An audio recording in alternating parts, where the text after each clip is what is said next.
Welcome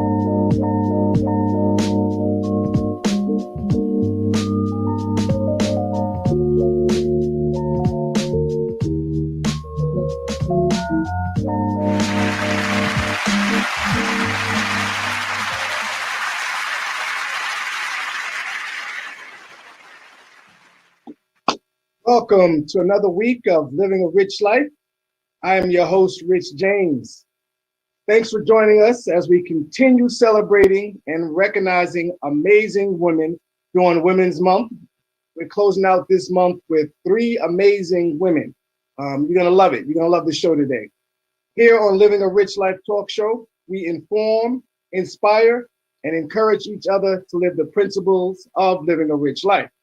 Those principles are good health, strong relationships, financial freedom, goals and achievement, extraordinary experiences, and philanthropy. Today's guests are prime examples of women that will inform you. They definitely will inspire you and remind you to stay focused on living a rich life. So with that being said, let's talk about it. Today, our first guests are amazing, extraordinary, talented, amazing women. They are the dream team of Exec Home Realty, Ms. Taki Wilkes and Candace Carr. Welcome, welcome.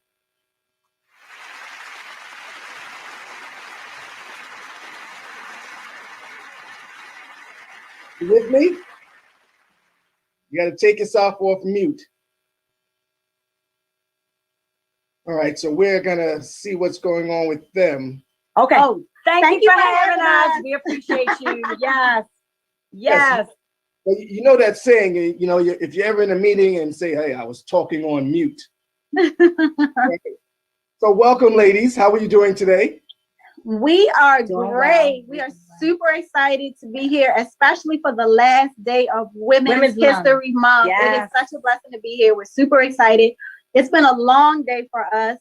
We've actually given back to the community. We were just at St. Paul Schools where we talked to fourth grade class about redlining and its impact on the community and the impact on Baltimore City. Yes. We had a closing and now we're here living a rich life. That's so right. We are super excited and tired. That's right. But you can't tell. Right. Energized. That's how it is sometimes. That's how it is sometimes.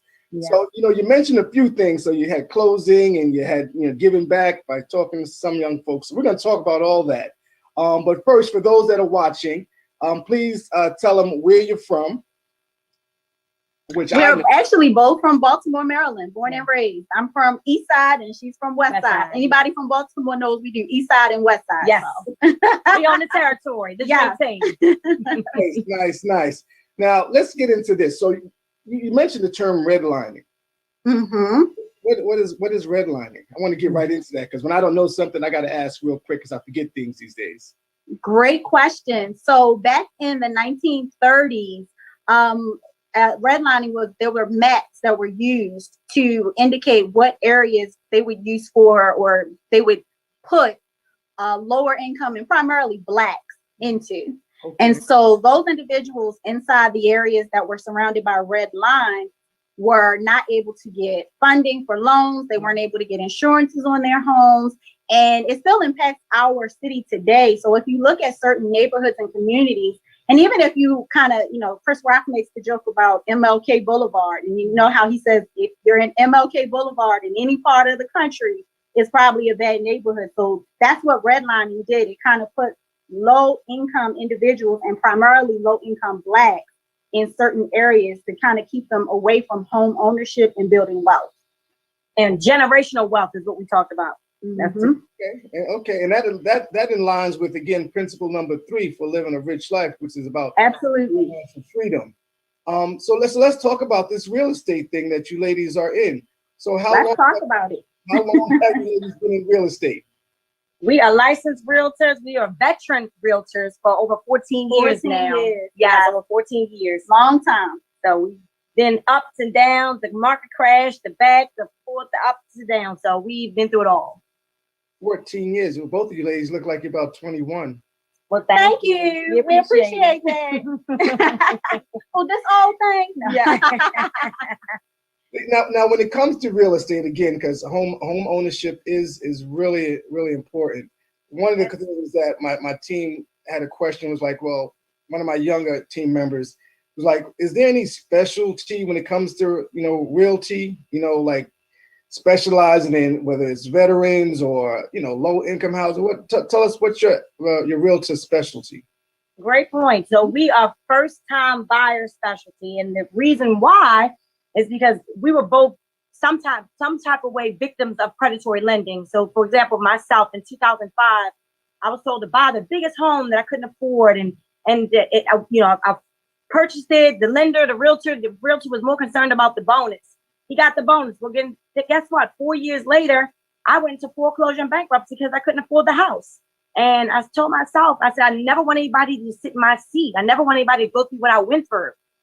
And we decided to, since then, be, in the community, helping nonprofits, speaking to first-time buyers, making them feel comfortable, and letting them know that we sat there, but we're not here to take advantage of you. We care. Mm-hmm. So we were both taken advantage of earlier on, and we decided that we're really committed to making sure that the first-time home buyer feels very comfortable and confident when making that first purchase, because we know it's kind of scary and it's really leery. And we also have a radio show that we do on Praise 106.1 FM, and now we're on hiatus due to COVID. Right. But when we actually did our very first show, we did that show with the title of Fear. Yes. Because we found that a lot of people, specifically in our community, were fearful of diving into the home buying process. And that fear is one of the things that's been keeping us as a community away from being able to dive into that generational wealth that we all want and that we all deserve. So that's a focus of ours. That's our baby. We do all types of real estate, and we can help with we're seller agent, buyer agent, investors. We can help with it all. But where our heart is helping that first time home buyer. And like you said, Rich, it's important to have a niche. You can do something so well, but if you don't have a niche of something, your passion will be, your passion should be something. It should be one area, not this, not that, not commercial. I mean, you choose a niche, but like Taki said, we specialize in everything as well. So now commercial real estate versus residential, two different things. Mm-hmm. Correct. Are you into commercial real estate as well? Yeah, so we do some commercial, but our primary focus is residential. That's our bread and butter. So commercial opportunities, they come our way here and there. So we do some, leasing and all that good stuff, but primarily residential is what we focus on. Commercial is different in that everything's done per square foot and by sector, whether it's retail or office or industrial, etc. It's like a little bit of a different language, but they are very similar. Gotcha. Now, one of the things that caught my ear, and again, the fear of home ownership and things of that nature, and you ladies just pointed it out, was, I heard the statement, choose a realtor who cares more about your pocket than theirs, right? Now, so based on your statement, though, it sounds like you agree with that. Is that an accurate? Absolutely, 100%. We have many buyers that come to us and say, you know what? We saw this house for this, let's say $300,000 price point. And then they say, you know what? We want to go up to $350,000, but you told the dream team, Taki and I, that you wanted to stay at $300,000. We don't want you to go to $350,000. Now, one client of ours in 14 years have come back and said, sell my house, I'm going into foreclosure, because we care up front. Mm-hmm. We're very strategic about things. We make sure that they understand what their mortgage payment is going to be, make sure they understand what everything is done before they make an offer. Yeah. And they do get antsy, don't they? Yeah. And sometimes we get pushback from our clients when they want to get a higher price home. But if they share with us their goals, then we always want to revisit those goals, because that goal is based on what that mortgage payment is going to be. So we want them to remain comfortable. So we revisit it and we remind them what they want. Even though that would be more commission for us, it's not about the commission or the payment to us. It's about keeping the client happy, because we know if they're happy and they're satisfied, they're going to tell their friends, they're going to tell their family, and that's more families that we can help. Absolutely. I love that. I love that frame of thinking. I wish more folks would think that way. But you know, these two amazing women we have here live on Be Exposed Radio. Thank you for sharing that. Let's share with the individuals that's watching and listening how they can get in contact with you. I want to do that right off the bat after that great segue. Oh, we appreciate that. So you can reach us on Instagram at Trust the Dream. So that's our username for Trust the Dream. You can also reach us online. Our website is Trust the Dream as well. Excuse me, the Instagram is Trust the Dream Team. And then the website is Trust the Dream. And you can reach me personally, Takee Wilkes, by going to my Instagram, which is Realtor_Takee, Tekee. If you can type it up there somewhere. In Candace's. Yes, car_realtor, CARR_realtor. You can also give us a call at 443-677-8732 or 443-413-4393. So there's tons of ways to reach us. You can also find us on Facebook at Trust the Dream Team. So we are out there. We are available. You can find us, and trust me, somebody you know knows about the Dream Team. Oh, so yes. All you got to do is ask. Yes, exactly. And we will call you back. Yes.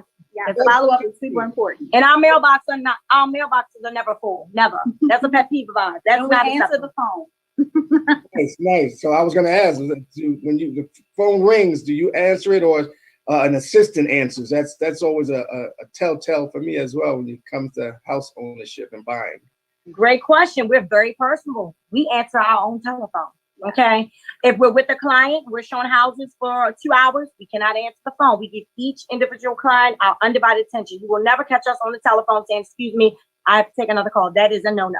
Okay. And typically with the Dream Team, and one of the reasons why a lot of our buyers and sellers like to work with us is we do try to partner up with each other as much as possible.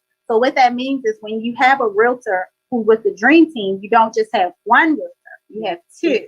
And having two realtors means that if me, Takee, a single mother, has something that I have to do, then I can always lean on my partner, Candace, and she can always lean on me. We're both single moms. We're both trying to make it. We both have our own lives and our own responsibilities. So there are times when we're not always 100% available, but we don't want to let the client suffer. So we make sure that we lean on each other. Okay. Is that how the Dream Team? Because, you know, when you say Dream Team, I think of the NBA, Michael Jordan, Magic Johnson, you know. Yes. And what a lot of people don't realize is the Dream Team is a team of 8. So what you see here is just Candace and I, who, you know, actually act as team lead, but then we have a team of 8, 5 full-time and 3 part-time. So when we're not available, or if we just need help, or even when we want to reach out and mentor, we help our other team members as well, and they help us. And we might add a third realtor sometimes because the market is so hot right now. Sometimes we need same-day showings. I mean, this market's on fire, but we typically do not like to go outside the 2 because we want the customer to feel like they're getting the number one customer service and that we're not passing them on. The client needs to feel special. And all our clients say the same thing. When you go to our website, you can actually see our client testimonials. We believe our work speaks through our clients. And we will give you the last 10 clients without even telling them they're going to call. So you can call our clients and they'll tell you. Okay. Well, references are very important. That's absolutely. So tell us, you know, because you started off, the day's been long. What is a typical day look like for the Dream Team? Exactly. Do you want to know? Do you really want to know? Up early. Right. Morning starts early as 5. Well, single mothers, well, I have an 8 and a 10-year-old. They go to school. I'm up at 5:30 in the morning, out the door. School starts 7:45. They're in their calling the first client 8 a.m. Sometimes this is what it is. So we start at 8 a.m., but we have shifts too. So when that 8 o'clock comes around, I gotta get settled for the kids. Then you have Takee, who may be up until 11 or 12 o'clock to put in an offer. So we have all the way around. Yes. And then we have another partner who wakes up. He's a little bit of a later riser. Yes. So he'll be with the client sometimes at 10 or even 11 o'clock, trying to make sure that everybody is taken care of, all questions are answered, and everybody can go to sleep comfortably without worrying or stressing. So there's always somebody available. We believe in 24/7 customer service and support. So that's it. And just to answer your question a little further, so we're up very early. Candace and I will typically touch base with each other, and we'll kind of go over our workload, our team load, who's working on what, and where the transactions are and what position in place.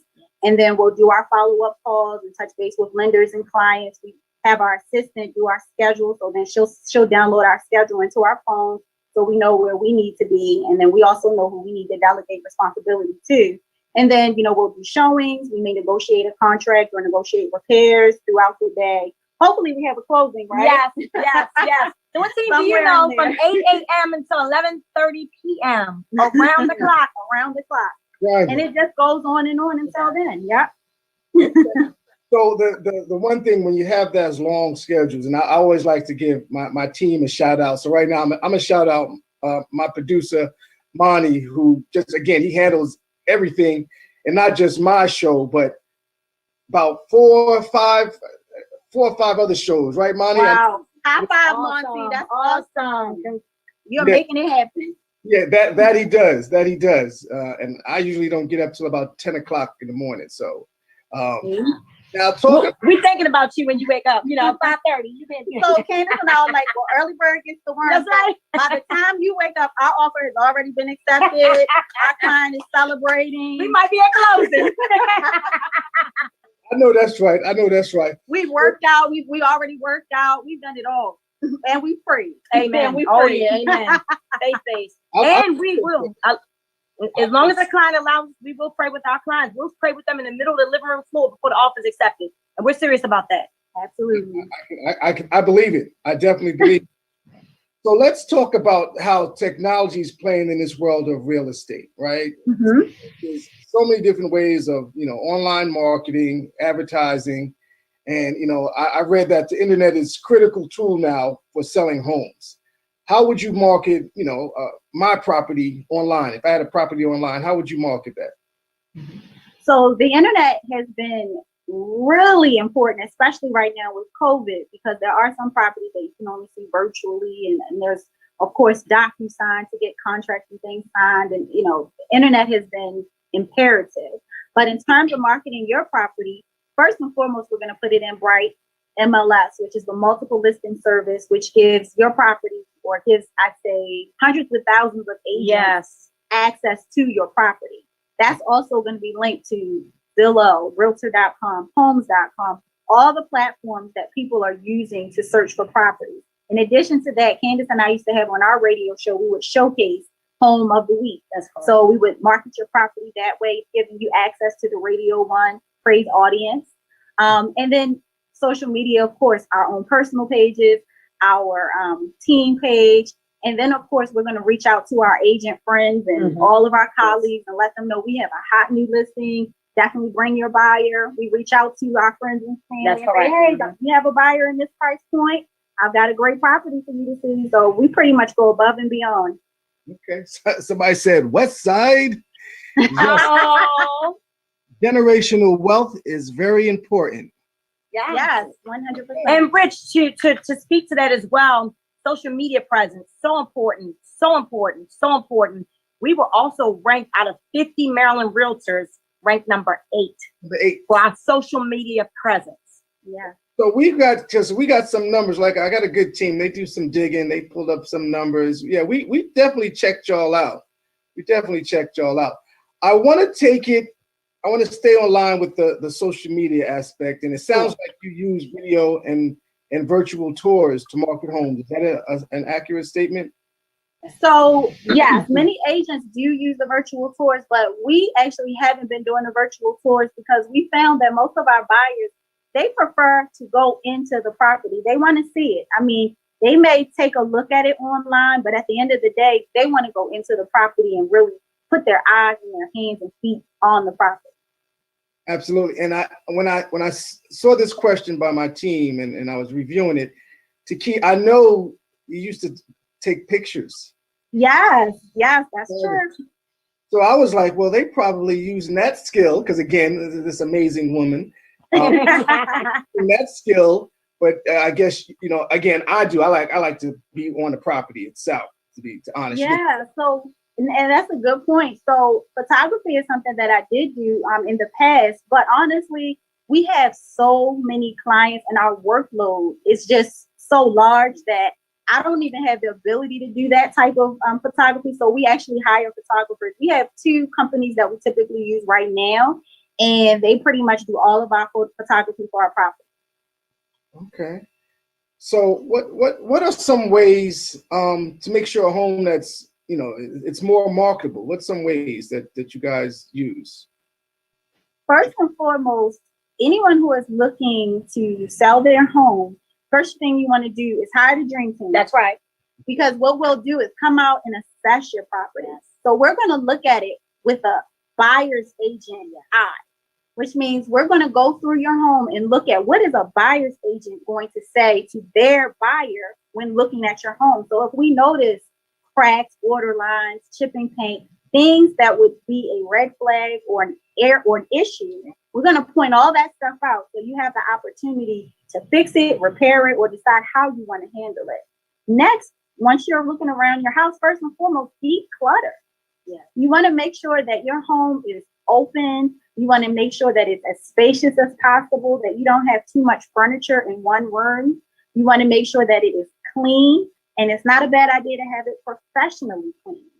You want to get some curb appeal. So you want to make sure when people drive by that they stop and pause and think, wow, that looks very warm and welcoming. So you want something that will invite them in. So give yourself some curb appeal in the front. Make sure you take care of any major repairs, or if you don't want to take care of major repairs, prepare yourself to possibly maybe give a credit at closing or things of that nature. So you kind of want to think about what you want to do, but the dream team will help you make that decision. And then also, when you're ready to sell, we want to know what's your mortgage payoff so we can tell you what your proceeds are going to look like. That way you'll know, is it the right time to sell? Are you going to get the kind of money that you hope to get? And what is it going to take for you to get that proceed? So we take care of you full throttle. And we do. And we also set goals for you as well. So when we're sitting down with you, we'll say, how long do you think this can be done? We'll actually put on our calendar. We'll follow up in 2 weeks or 30 days. And we hold the client accountable too. You said you want to get it done. You want it sold within 30 days. We want you to do these things so we can help you maximize getting the best offer that you can get and move forward with your next chapter. Yep. We follow up. Hey, did you paint that front door? Hey, did you get that chip and paint? We follow up to make sure that when you say you're ready to get that house on the market, it's on the market. Okay. Let's talk homes. Let's get into the dream team's business here. So how many homes did you sell last year? We sold well over 50 homes last year. Ooh, that's good. That's we worked hard. Oh yes. That's pretty good. And it's not, like you said, it's about quality customer service. It's not about quantity. A lot of times we don't even know what our sales numbers are until probably fourth quarter, fourth quarter. We don't focus on that. Our focus is giving quality customer service from start to finish and make sure the the client is extremely happy. Okay. Yeah, and it's interesting that you say that, because when you say that, I'm like, I couldn't even tell you how many homes we sold, because we just don't focus. Like, some teams will focus solely on the stats, and there's nothing wrong with that. Yeah. But for the dream team, we always focus on the customer. We focus on the client and how many families we can help. So we just want to help more and more families. So we don't do it for the accolades and all that. We do it for, wow, this person is 65 and just purchased their very first home. This person has now walked into home ownership and she's only 27 years old. And now she's going to be able to live in this house for 5 years, build some equity, and put that money down on a second property and really start to build some generational wealth. Those are the things that we really like. We count, and we don't count them by numbers or amount, but we count them by how helpful we've been able to be and how we've been able to serve, because we really feel that's our purpose. That's key. I mean, that is key. It's very admirable. I mean, but at the end of the day, you're still generating some money, right? Yes, and I'm gonna tell you, before you get into how much money, because people always want to know how much and how many millions. We sold millions, but we do not disclose, because we don't want anybody counting out in. No doubt. And I would never ask such a question, because there's 3 things that I was told that I should keep to myself. That's my business. Okay. What are those 3? Those 3 things. One is your income. Your next moves, and your relationship. There you go. That's your business. That's your business. And you have to remember too, it's just not the 2 of us selling over 50 homes. We have a whole team of 8 of us selling homes. So We don't want clients to feel like, oh my God, they have so many clients, they're so busy. See, that's not what we want them to think. Every client that comes to us, guess what they say? We thought you were our only client. We thought that you were it. Because we give you so much love and attention and we nurture it. Sometimes we show them 30 houses before they even see the house of their dreams. Yes, and it's challenging. It is very challenging to make one client feel like the only client when you're juggling 20 to 30. It's exhausting at times, but it's worth it. And it clearly pays off. So I would say, ladies, keep doing what you're doing because I don't see no crack in your armor. I would say. Thank you. Thank you so much. And please keep doing what you're doing because every single principle that you mentioned aligns totally with the Dream Team. And we just want you to continue to grow and build. And we are happy to be a part of this journey. It is a blessing to be here. Yes, and it is. Like, just keep going, Rich. I'm so proud of you. I definitely appreciate that.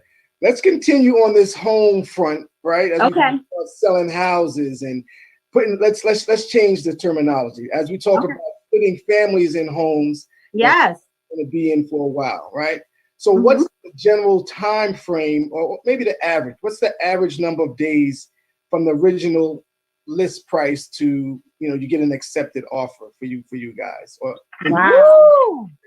In this market right now, you're probably going to get about a good maybe 5 to 7 showings a day, and you're under contract in 48 to 72 hours. I mean, that's what's happening right now. The market is super fast right now. Yeah. So if you love the home and you're a buyer, jump on it right away because it will not be there tomorrow. Homes are moving that quickly. And actually, we're in a seller's market, which means that there's just not enough. You're excited about that? So to keep, I was like, that's my follow-up question was going to be. You already know.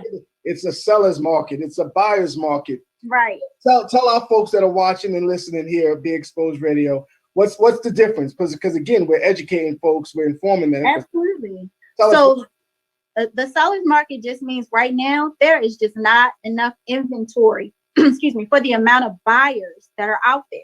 So there's not enough homes, which means that buyers are all competing for the same property. So right now, sellers are getting multiple offers for one house, whereas in a buyer's market, there's a surplus of homes and not enough buyers. So being that there's a surplus, the seller ends up having to give more concessions or seller assistance. They may have to drop the price. They may have to make decisions they may not necessarily make in a seller's market because they want to get their house sold. So right now, sellers are not really giving a lot of closing help. Sellers are getting offers where buyers are not asking for repairs to be made. Inspections are being waived in some offers. And buyers are going well over asking price. Some are going 10, 15. We've even seen 30,000 over asking price just to get the house. And that's because that's the criteria or parameters for a seller's market.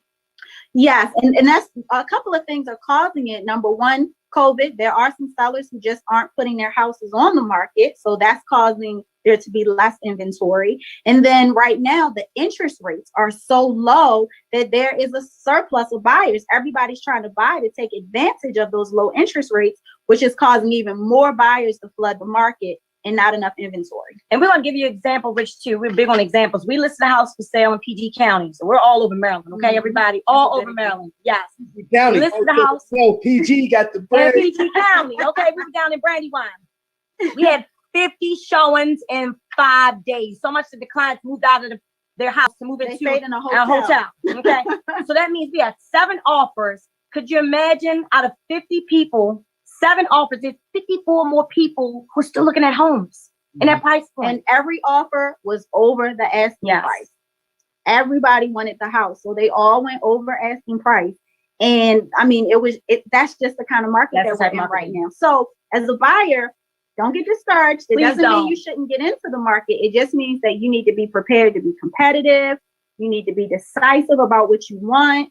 You definitely need to go out and see the property as soon as it hits the market. Day 1, day 2, you need to be out there looking at it. Don't wait for the weekend, because I can tell you, the Dream Team already has our offer accepted by the weekend. So you need to go see that property ASAP. And if you love it, put that offer in, because there's a ton of other buyers that will if you want. Please listen to us. There are ton. I mean, when we say a ton, we're going out, like we mentioned, same day. We have clients that are looking at the same properties. We're like, oh my God, suppose one client likes and the same client likes. It's going to be, they're looking at the same. It's just that it's so much. It's so many people, so many buyers. How do you handle that, right? So if you have, let's Key's working on somebody, and then Candace has another client, and then in the office you're having your weekly meetings or your powwows, whatever you call them, right? Have those things. You turn around and you say, you know what? Well, I showed 123 Main Street to Rich, and then you have a different client, and I showed 123 Main Street to Mr. Johnson, and we just on the same team. So how does what's the dynamics look like for that? It's called managing your book. Management, okay? Managing everything you do. We got planners, we got schedules. This is how we do things on the Dream Team. So we're very organized and very meticulous about our work. Yes. Organization and discipline are key. And then also, we can't be afraid to delegate responsibility. Yes. So sometimes if we have clients and they want to see properties that are further north, but we're going to be further on the west part of Baltimore, we'll definitely say, hey, Candace, aren't you going to be up in Prairie Hall? Yeah. Would you mind taking this client and this client when you finish your showing that? So that way we're not kind of moving around all over town, big bagging back and forth. We just try to maximize our time. So a big part of that is one, discussing our load, our workload, and making sure that we know where everybody's doing and where everybody is. And I have to say, Candace is the most organized of everybody. So, I have to give her a whole lot of credit for that. Yes. Yes. As soon as she opened up that book. Yes. And let me say this, Rich. So Candace and I have been friends since freshman year at Morgan State University. HBCU, Morgan State. And we were honor students, by the way. Honor students, cum laude, full scholarships, all that good stuff. Both of us. So we've been nerds by nature our entire life.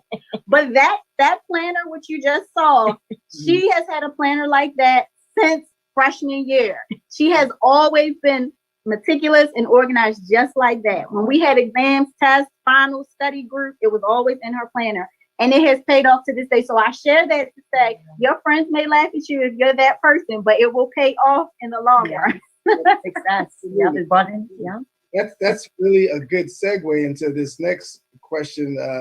Someone posed the question. So what is your superpower, ladies? So I think Candace, I want you to tell me what Takee's superpower is. Oh, that's Lord. great. Let's see. She is super phenomenal at everything she does. She goes above and beyond everything she does. So it's super. She's Superwoman. And I would say the same about Candace. Like, Candace is a superhero. If I'm Superwoman, she's a superhero. She's She-Ra. Like, Candace has the best personality. Okay. She attracts people just by being herself. And as you can see, she's very raw and transparent. She pulled out her schedule, her calendar. Yes. So you can see she's 100% transparent, authentic, 100%. So I would say she's a superhero. Thank you, darling. Yes. And our superpower would be God. Faith, everything. Faith. Yes, we and as you can see, we support each other all the time. So all of that stuff people talk about women, and especially Black women, being unable to work together or not being able to support each other, it's a bunch of bunk. Don't fall for it. Right. Don't believe it. Don't give into it, and don't feed into it. Right. You just have to find the right partner who is like-minded and has same or similar goals as you. And I think that's what our superpower is that we just have great cohesion. We trust each other. Yes. And first and foremost, we trust God. Yes, we do. So we pray for each other like we pray All for the time. ourselves. We Yes. pray with each other. We pray for our team. We pray for our clients. We'll even pray for you, Rick. Yes, we will. Don't get me started. I think we're gonna make sure we do that before we close out this first one. Because I definitely see that you have good dynamics, right? I mean, one thing I'm good at. Well, there's a few things I'm good at. And one thing is people and observing people and how they move. But you ladies seem to have strikes seam. You ladies have a good balance, Thank cohesion, as you mentioned, and I think that's Thank you. Thank you. in any partnership that you have. Why do you ladies love? What do you love about real estate? It sounds like you love it. So tell me, what do you love about real estate? We love giving back and helping people. The biggest purchase that someone can make is purchasing a home. It's scary, it's frightening, it's a roller coaster. We say we the therapist, we the pastor, we are everything to the clients because it's so much that they go through. So what we love most is helping them achieve their real estate goals.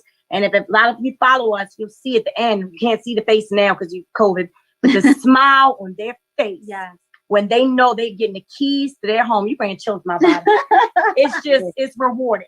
It's rewarding. Being able to let God use us to serve families. That's the ultimate gift. Yes. Like we can't ask for anything more than that. You know, the money, all of that is secondary and it will come.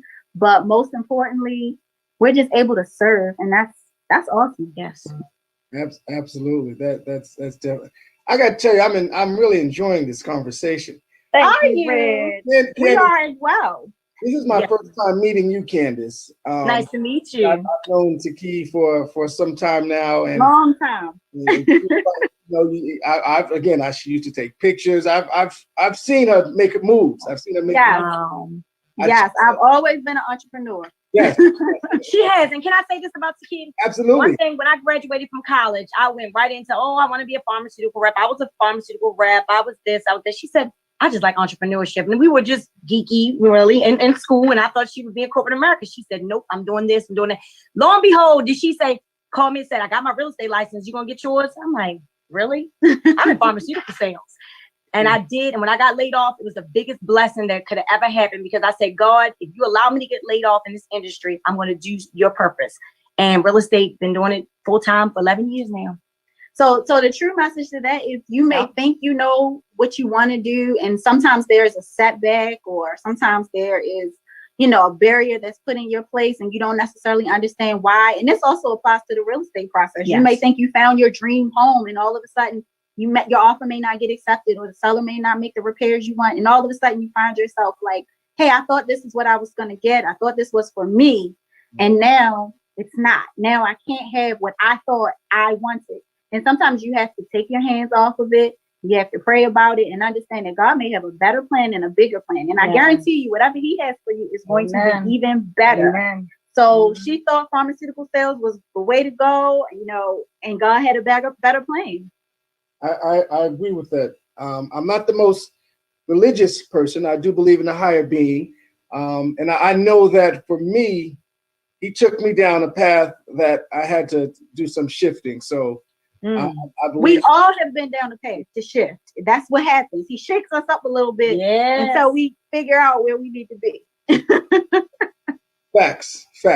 So with that being said, a question that I always ask, two questions I always ask, and you already answered one of those, which was, what is your superpower? The other question is, what does living a rich life mean to you? And that's separate answers. I know y'all a dynamic duo. Well, living a rich life. So just to be fully transparent, I went through a very wicked divorce 2 years ago. And I must tell you, living a life of richness is peace. Let me back up. Serving God, having your peace every single day, and just giving back to somebody, some way, somehow. That's living. Of course, and being healthy. That's important. We stay in the gym all the time. But again, serving the Lord or serving whatever higher being, make sure you have peace every single day when you come home and when you leave your home. And then making sure that you give back to someone. That's so important. That's living a healthy life and a rich life for me. Yeah. Mm-hmm. And I mean, how can I follow up that answer? I don't know. You better try. I'm gonna try. Okay, so I'll try. So can I say everything she said and Absolutely. So yes, for me, living a rich life is living in your purpose. Yes. Living in what you're here for. So God gives us all kinds of talents, skills, and abilities. What we do with them is our gift to him for what he's given us. So God blessed us with this friendship. Yes. We didn't know why, what, or how, but we're using it. God blessed us to be able to negotiate and all that great stuff. And what we're doing is helping families. So just being able to live in your purpose, to be healthy, to be happy, to have peace of mind, Yes. to manifest the things that you want and the things that God has for you, and to serve, to use what God gives you to serve, to help others. That's living a rich life. That's all you can ask for. Yes. And it's not about wealth. It is about wealth, of course, but if you don't have all these other things first, then I don't know how in the world you're not going to, it just won't come to you. People have all the money in the world, they're miserable. Yeah. But those things are what I Chase purpose, not money. That's right. The money will come when you find the purpose. Oh, that's a beautiful thing. Because I recall when I first started, this journey of mine, and folks would tell me, hey, you're a natural. And shouts out to D Chase and Zeke, just certain individuals. They was like, because those are my first guests in 2019, and they said, you are natural. You should have been doing this. And, I agree. I do too, and I'm just meeting you, Rich. You're shocked. Well, I know you, and I agree. And they said to me, that the money will come, and I will say I've definitely been blessed to, and go out my journey and be able to turn some things around. So that's definitely, that's right on point. Purpose. What? Say it again, Taki. Say what? Wait, what did I say? No, You're right. chase your purpose, not the money. That's right. When you chase the purpose, the money will come. So you live in that purpose, and everything else will fall into place. And I think many of us go through life, and it feels like an uphill battle because we're still trying to figure out how to make it, how to get there. But when you let go of that and just start figuring out, what can I do? How can I let God use me? And just do it. Just do it. Yes. Everything else will happen. Everything else will fall into place. Beautiful. Well, let's close this session out because I enjoyed. All right. Wow. You're gonna say you're gonna give me a prayer. So let's give me a prayer. Yes. Yes. Yeah, we touch and agree. Yes. Touch and agree. Yes, we do. Dear Heavenly Father, we thank you so much for this opportunity. We thank you for allowing us to meet Rich. We pray that you bless his business to this year, next year, and so many more years to come. Bless him with great health, great strength to continue on this journey that he's doing.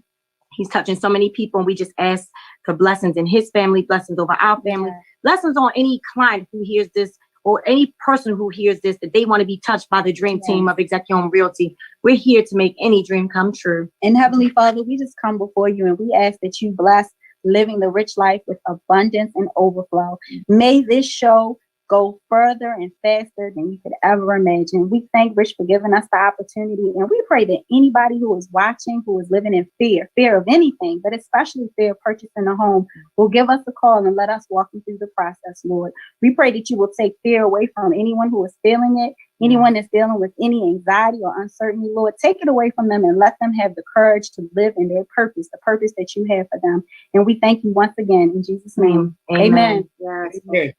You can't top that. Ladies, amazing. Thank you for joining.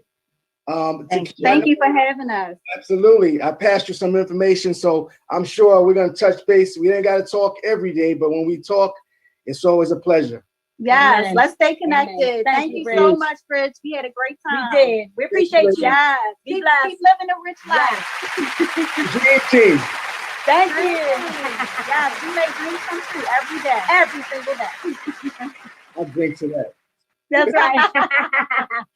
Take care. Right. Take care. Thank you. There you have it, folks. We have Taki Wilkes and Miss Carr. They were here live, and it was amazing. But we're going to keep living a rich life talk show going here on BeExposedRadio.com. My next guest, if you enjoy music, then you got to know my next guest. She's phenomenal. She's international. She has a good sound. We're going to welcome DJ Sid. Hi, hello. I'm so honored to be here. Thank you so much for having me. Oh, well, thanks for joining. You got a moving background? I could switch it up. I could make it still if you need. No, not at all. I love it. So how are you doing? I'm managing. It's been quite overwhelming to say the least, but A lot going. A I'm lot. here. I'm good. That's what we like to hear. Thanks for joining us.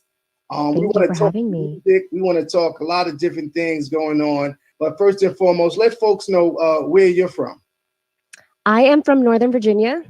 Um, Grew up here. I actually was born in Texas and raised in Virginia. My family is from Vietnam. And so they came here as refugees from the Vietnam War. So I am first generation Vietnamese American. Nice. Hmm. You speak Vietnamese? I do, yes. Give me a little something. Xin chào quý vị. It's like, hi guys, welcome. How are you? Oh, you only get it here, Be Exposed Radio. I love it. I love it. So let's get into this, DJ Sid. Yes. First, what does the SID stand for? Now, I know, but for our viewers that's watching and listening, tell them what that stands for. So CID, CYD is an acronym for Create Your Destiny. And how did you come up with that? What was the I was going through an artist name change. Originally, my artist name was DJ Charity. And half of the proceeds when I became a DJ, I was donating to two nonprofit organizations that I really supported. One being the Blue Dragon Foundation, which was founded by an Australian man who is based in Vietnam to help street kids get off the streets and kids who have been trafficked. So, when it comes to human trafficking, I'm really big advocate on that. And then also Operation Smile, which helps kids around the world with cleft lip and cleft palate, because before my path of becoming a DJ, I actually wanted to become a dentist. And so that was something that I was really passionate about also. So I was DJ Charity. And then when I went through a name change, when I became a DJ, I was doing it for fun. It was a hobby, and I didn't think that I could make it, become lucrative enough to make it full time. And so I donated half the proceeds to charities. And so when I felt like I became full time, I couldn't give away like half the money I was making anymore, So I was like, okay, I didn't feel like I was true to my name anymore. And then a lot of people were like, oh, are you DJing for charity? Are you going to DJ for free? I'm like, nah, don't get it twisted. So then I changed, I went through a rebrand. So Sid really stood out to me because my name is Cindy, but every time I introduce myself, people would think Sydney. So Sid really stood out to me, and I spelled that CYNDI. And so Sid, I came up with the acronym as Create Your Destiny off of people calling me Sid a lot instead of Cindy. And so I felt like for me, I always believed I had a higher calling, a higher purpose in life. And I felt like the path that we all create and we pave for ourselves, we all have a different story. And it's really about honing in that energy of you being able to find what your path is and what your calling is. Absolutely. And based on some of the music I've listened to, some of the things and videos I've checked out, it sounds like that's your path. So let me ask you, do you love or you like music? Oh my God, I love music. And I think everybody loves music. That's what connects all of us, right? Facts. I believe, whether it's, I don't know about the lyrics these days, but I think just the sound of music, they say music soothes the savage beast. Of course, I'm no beast, but music, it definitely is very soothing and very therapeutic. Yes. I want to get back to DJ Charity, well, your previous name, because I understand you had a musical documentary. I did. It was actually a producer. His name was Kwame. He approached me to do it, and I that was something he did on me. If you're talking about the DJ Charity music documentary, he did that on me like years ago. But I do have a nonprofit organization called Passion to the People, and so that we do have a music documentary called Conflict Cables. And Conflict Cables is a short film docuseries. And we basically have we produce the beat. Then we have local artists come together to do a songwriting on it. So the very first episode that we created was actually a competition to have who was going to have this song, who wrote the best lyrics to it, and came into the studio and spit the best bars. So our entire cast, each one of us, pulled an artist, and the artist that I picked ended up landing that track and just killing it. And so that docu-series basically was to follow that the artistry from creating the songwriting, producing it, going into the studio, putting down the bars, and then shooting the music video. And so that's so dope because we want to push DC artists, because when we think about music, when we think about other cities, yes, we have go-go. Go-go is dope, you know what I mean? And I'm like, you know, and I love that it's officially the sound of DC. But has it taken us on a national, global level? It hasn't. Yeah. And so how can we put DC on the map? How can we keep our artists here in the DMV without having to feel like they got to go to LA to become noticed? So when we built Passion to the People, that was something that we had in mind, was for us to build a collective of artists that had something to say within music, that had an intersection of art and social impact, along with putting DC on the map. Yeah, that's dope. Yeah, that's definitely dope. That's Thank dope. you. That's dope. Tell us some of the individuals that you've worked along, because I know, again, sharing with our audience. So first and foremost, let's make sure folks know how they can get in touch with you, how they can follow you on social media, things of that nature. How can they get in contact with DJ Sid? You can hit me up on my Instagram. I started streaming on Twitch. All of my social media, including my website, is the same across the board. It's DJ CYD official. And that's also djsidofficial.com. You can, you know, and I'm pretty responsive when it comes to talent booking and stuff. I have my manager. She handles that for me. So shout out to Chris. I love you, girl. So she's amazing. I have an amazing group of women that work with me. And so that's how you could reach me. Okay, good deal.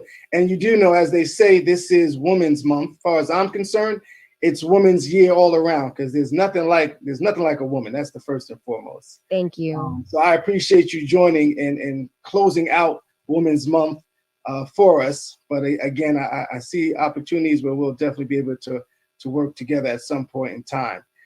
Tell us, who have you performed alongside in the past, and who you would like to perform alongside in the future? Who have I performed in the past? I've been very fortunate to perform Montel Jordan, George Clinton, and P-Funk, Lenny Kravitz, Bush, the rock band, Blake Shelton. I opened and closed for him, and I'm trying to think who else. It's been an amazing journey. My favorite one was when I had done the Nike Women's Half Marathon, and there were like 15,000 women that were there. It was just so empowering to be in that crowd of people and just seeing all women collectively come together. I love doing things like that. And I love being able to mentor, you know, young women and young girls. That really inspires me. So, you know, I love like the big artists, but it's always the things that seem really small that is really, really impactful for me, is making a difference in someone's life. And so, yeah, I think, you know, having to perform on those platforms has been incredible, and super grateful. How did you even get into music? You know, because again, when you talk about female DJs, right, you know, there's a good history, some well-known, you know, in the past, but, you know, that's pretty much a male dominant area. Yes. How did you get into the music industry? How did you get into the music? When I started the music industry, it was really, I was young because I loved music. I gravitated towards it. I was a dancer, not by training, but I used to wake up every single morning and I danced. And so when I started going to the club, I started young. I was underage. Okay. I had a security guard over at Dream, Todd, okay, letting me in underage. And I was always dancing on top of the box. I was on the box. I always was the party starter. You know, it was me and my crew. We were the group of Asian girls that were like, oh, they could get down. They can actually dance. You know what I mean? Like, that was us. Okay. And so I just loved it. It was just like the music moved me. And so when I looked over and I saw the DJ in the booth, of course, I've always seen men. I don't think I've ever seen a female DJ. And I remember when I was younger, I started to get into modeling and I was traveling. And I remember seeing one female DJ at a car show. Mhm. And I was like, oh, dope. There's a girl and she's, she looks like me. She's Asian. She was actually, she's Chinese. I'm Vietnamese. But I was like, yo, that's dope that she's a DJ. But I started dating someone who was in the nightlife. He was a club promoter. So he was always around DJs that were making mixtapes. And I always felt, at being a natural dancer, that I always knew the energy of a room and I would know like if a DJ was good or not because he was able to make me move throughout the night nonstop, right? And it would be very fluid. And so and having that ear for music, it felt natural to me. So when I started learning, of course, the technical side it took a little while for me to get the hang of, but once I started doing it and practicing it on hours on end, it just felt so natural to me that I was like, yo, this is cake. You know what I mean? So, and it was like, because I had that background in dancing and in music. And I was very grateful because I grew up in Northern Virginia and I went to the second most diverse school in the nation. So I had kids that came from different parts of Africa. I had kids that came from different parts of Central America and South America and Europe. And so it was fascinating to grow up in such a diverse place because that music of different cultures really gravitated towards me and my style of music. So what kind of what types of events are you DJing? Well, we're in COVID now, but what events were you DJing? Did you do weddings? You did the club? So before I really didn't do weddings very much. I did private events, I did corporate events, but the thing that people were baffled by was the amount of spaces that I could move in. I could go from an underground deep house party to a hip hop club. Mm-hmm. I could do a LGBTQ space, and then I could move to I opened up for this country singer. His name was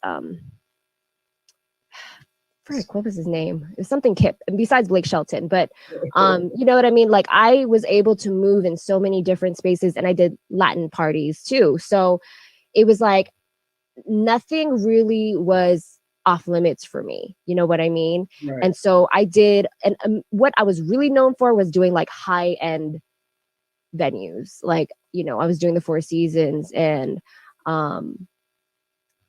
places like the W and things like that. You would see me there because of the branding that I had for myself was to always do things like high quality. But, I did do like underground spots too, which I loved because I got to play music that was offbeat from what you would typically hear at, any other place. Yeah, that's a different type of energy, underground.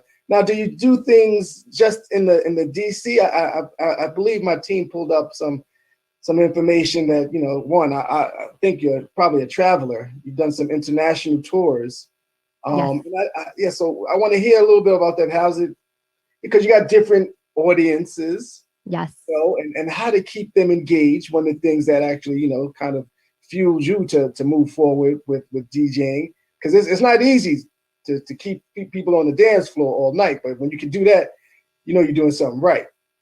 Absolutely. When it really depends on where I'm at, right? So I really, like I said, because I had my background in music and me being a dancer and understanding like, all right, who is my demographic that I'm coming into this party? Like, who do because the thing is, DJs these days play for themselves, right? It's like, and it's like, when someone comes up for a request, they get really offended.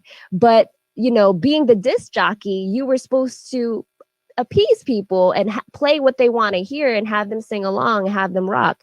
Right. So that was kind of the point of what we should be doing, no matter what space you're in, unless you're like obviously an underground spot and that's what they're there for. You know what I mean?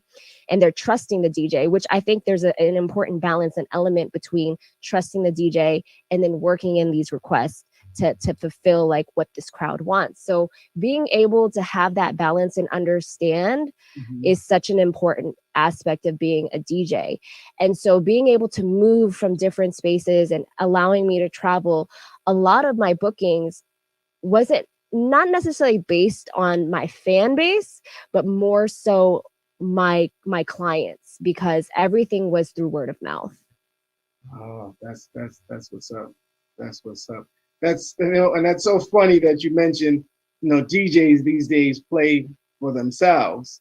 Yeah. Have you ever had individuals come up and say, "Hey, can you play a song for me?" Oh, absolutely. I mean, I've had a lot of people make requests, and the good thing is, for me, a lot of people have made great requests that is in the flow of where I am right now. And then, yeah, there's a few people that are like, yo, that was so offbeat. But because I'm an open format DJ, I can actually make it work where I can blend it in at some point. Maybe it might not be the next song, but I'll make it work. Because it makes me happy to make others happy. But then you have obnoxious people where they're coming up with like 5 requests and you've already fulfilled like 3 of them. And you're like, okay, you're doing too much now. Like now you're doing too much. You know what I mean? Right. Now, do you do you do function? What's next for DJ Sid? What's next, right? Because I'm looking to find out where you're gonna be, because the world is opening up a little. This whole DMV area, right? Where are you gonna be next? What's happening? What you got? My goal is to be on festival stages. So I've used this last year, 2020. I really put my head into music production. So I did some, Ableton is a digital audio workstation that I use for music production, and a lot of DJs do and producers use that. But there's different DAWs that producers use, and that's fine too. But I've been doing that. I literally spent thousands of dollars in 2020 to learn music production. So this year is me slowly putting out, every single month, I'm putting out a remix that I've made. So I put 3 remixes out on the full moon every month so far. So I put out 3 on my SoundCloud. 2 of them are house remixes. One is an Afrobeat remix, actually, which I love.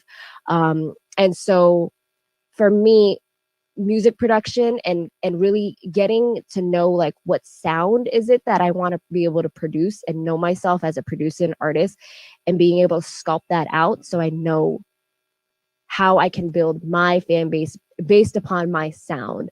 And it's hard when you're an open format DJ because you love so many genres of music, but how do you define yourself as an artist? So that is kind of where my focus is right now, so that once I find my sound and I put it out on a consistent basis, so I can build my authentic fan base that appreciates the sound that I put out, because then that's where it's different, right? I can play stuff that I want to play, and you can trust that you're coming for a certain vibe versus making requests all night as an open format DJ. So that is kind of the direction that I'm going into next. And so now, yes, things are slowly opening back up. But a lot of people say like, Sid, you're expensive or whatever, so we're not going to book you. And I'm fine with that, because I'm at that point in my career where I'm like, I'm okay, because I know that my talent is at a certain level. And if you're not paying me my worth, and that's why it's so important when we're celebrating Women's History Month, that you stand right there where like, I'm worth this much. And if you don't see that value, that's okay. You know what I mean? Okay. It's absolutely, it's okay. It's definitely okay. Some folks don't get it, but that's okay too. Yes. Okay too. So you talked about performing. I know you performed at the renowned House of Music venue, Echo Stage, for Bud Light. I did. That was so dope. Shout out to Matt for putting me onto that. That was an amazing experience. They had this promotion that they were doing, and I had a chance to perform on Echo Stage, which is the pinnacle of venues in the nation. Like, they've been voted, I think, #1 by DJ Mag, or I'm trying to remember which magazine that labeled them as the best club venue in the nation. And I thought that was dope, because you literally have every possible EDM, DJ that has run through Echo Stage, and it's incredible that I had, you know, the chance to play there. Absolutely, absolutely. I'm telling you, I'm eager to see you live, some form of fashion. We're gonna make it happen, some form of fashion. We're gonna Yes, make it please. I would love that. So tell us, our viewers, those watching and listening, and we have DJ Sid here on Living a Rich Life Talk Show. BeExposedRadio.com. Feel free to dial in and or chat, make a comment in the chat section, whatever works for you. Tell us something interesting about yourself most people don't know. Oh my gosh. Something interesting that people do not know. I'm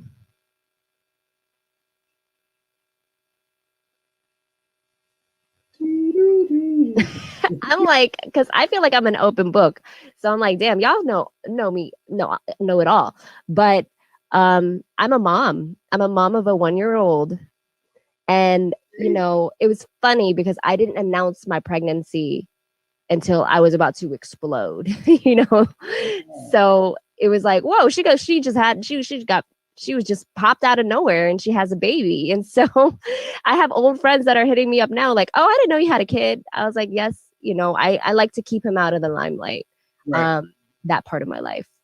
I was going to ask you, how do you balance? So now being a new mom and working and an entrepreneur, an amazing woman, tell us, how do you balance the work personal life? I think support and family, first and foremost, is so important to have that balance, because as long as they're understanding what your dream is and what you're trying to pursue, that they're willing to make it work with you.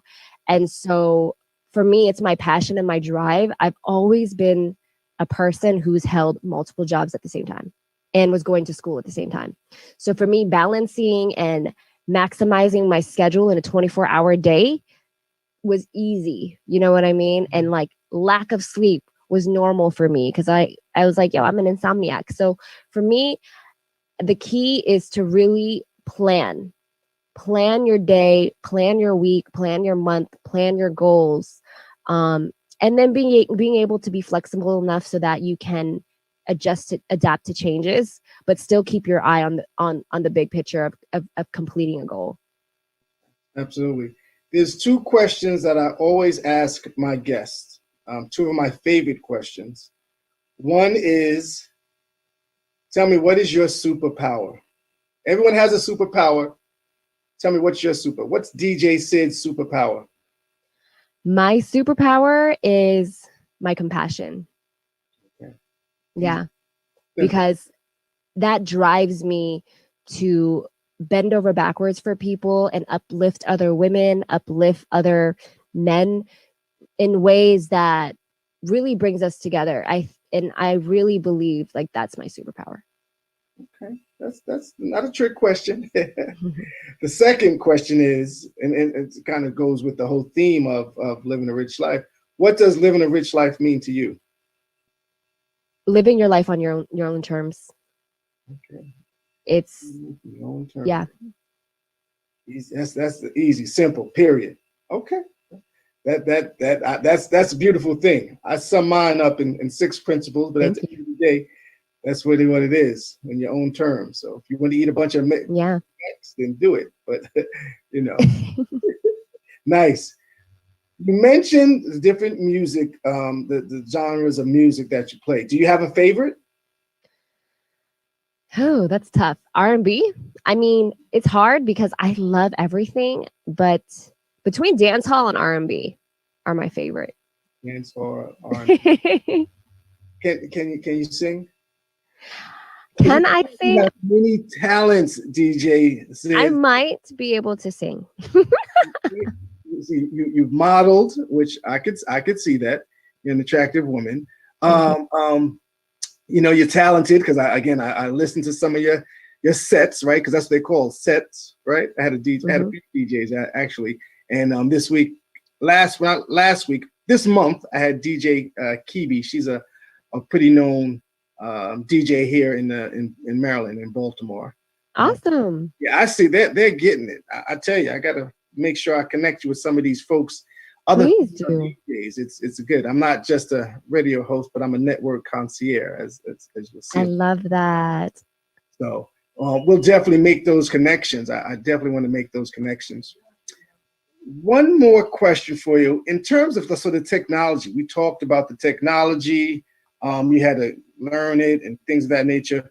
What do you think about how DJs back in the days, and because I'm sure you did your history just to be of On note. vinyl, you mean? Yes, there it is. I said she's gonna say vinyl.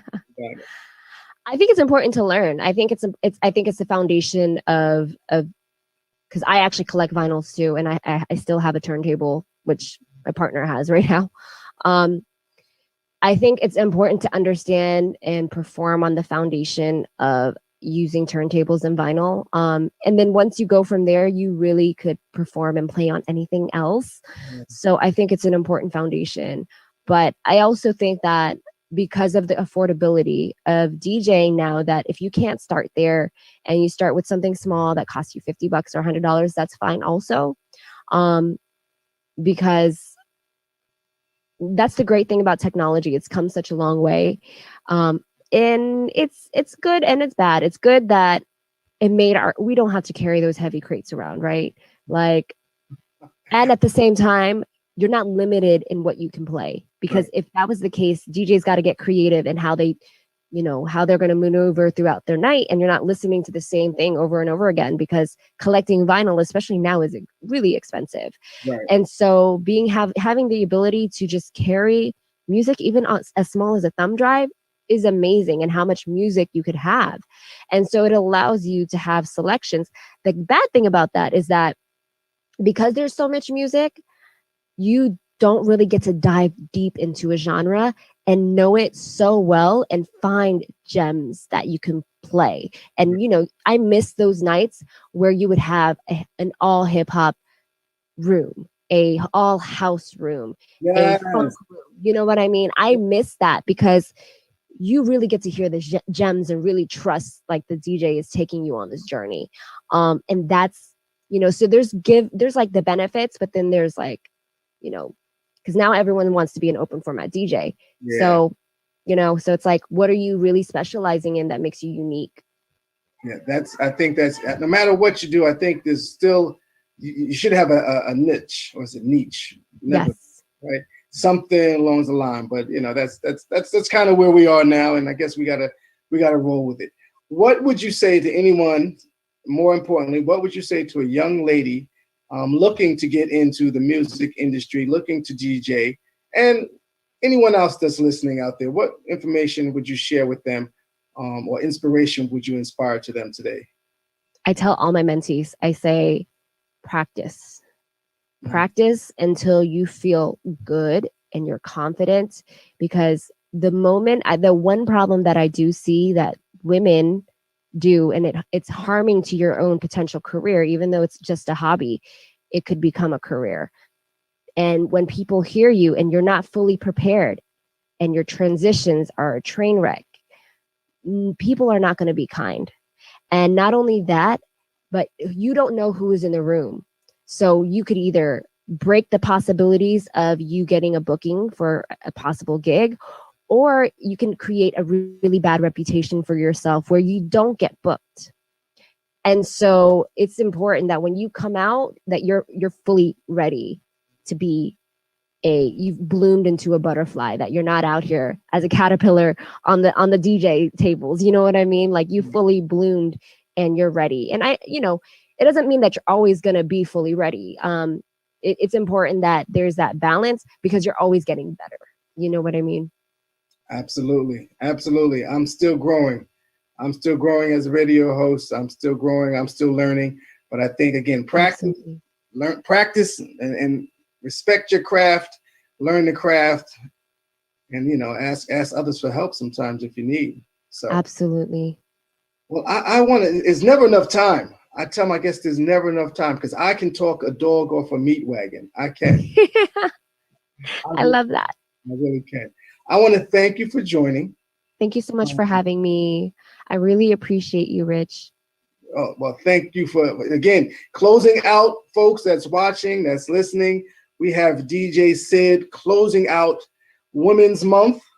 To all my women that have been on the show this month, I appreciate you.